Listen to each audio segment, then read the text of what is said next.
Robert Petrossyan is no ordinary woman. She is Rambo's wife. Sometimes at the store, when I don't have any money on me, I ask them to write my name down in the ledger. I see them write down Rambo's Alvard, and I tell them, why are you writing Rambo's Alvard? Just write down Alvard. In their 30 years of marriage, Mrs. Alvard has never heard a single word from Rambo. Of course, neither has he flattered her with sweet words. Well, we're both rude. Rambo is a man who doesn't mince his words. If he thinks you're a bad man, he'll tell you you're bad. And if he thinks you're good, he'll tell you you're good.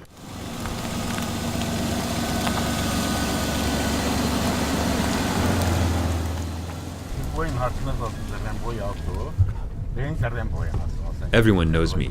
They call me Rambo because I was a fighter. Ask anyone here. Whether they be young or old, everyone knows who Rambo is. Robert became Rambo at 25 when he volunteered to fight in the War of Liberation. I used a big machine gun. I was wounded when I was 27 in Aygepar.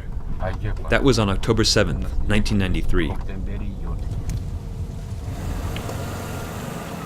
The doctors had to amputate both his legs in order to save his life. Yet even in a wheelchair, he rejoined his comrades in the trenches and kept fighting alongside them. I went back. I had a Jiguli back in 1994. I went back to the trench, planted the machine gun on a tripod, and fired away. When Rambo was receiving treatment in Yerevan, he met Hrant Tumassyan, a fellow freedom fighter, who also was wounded and in a wheelchair.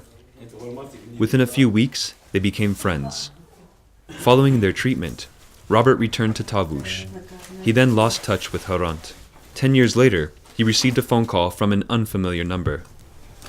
You can't imagine how happy I was when I heard Hrant's voice. "Are you working?" he asked. I said, "No." He then asked, "Do you have a car?" "Hrantjan," I said. "I have a beat-up Niva." Hrant was calling from the United States. An auto mechanic by trade, he had a surprise for his friend Rambo. He had modified a vehicle purchased by Armenia Fund, so that the gas and brake pedals could be operated by hand. Soon, that car was sent to Rambo, who duly abandoned his Russian-made SUV. He has been driving the custom-made car from Los Angeles for the past year and a half. It's my legs. God forbid that someone be bedridden because of a disability. There's no one who doesn't praise Armenia Fund. And I know from television reports that the fund is donating homes to people in Gyumri. You should see the joy on the faces of those people.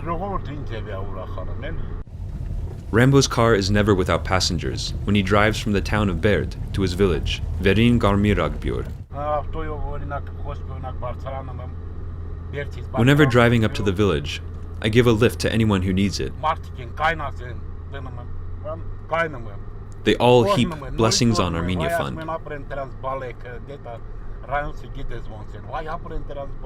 Well, it's not just me that my car should benefit.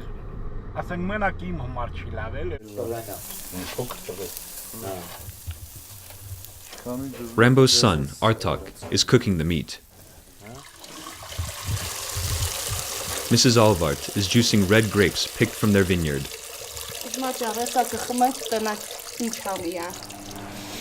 The bread is fresh out of the oven. Hrant is in Yerevan for a few weeks. Perhaps he might come to visit Rambo.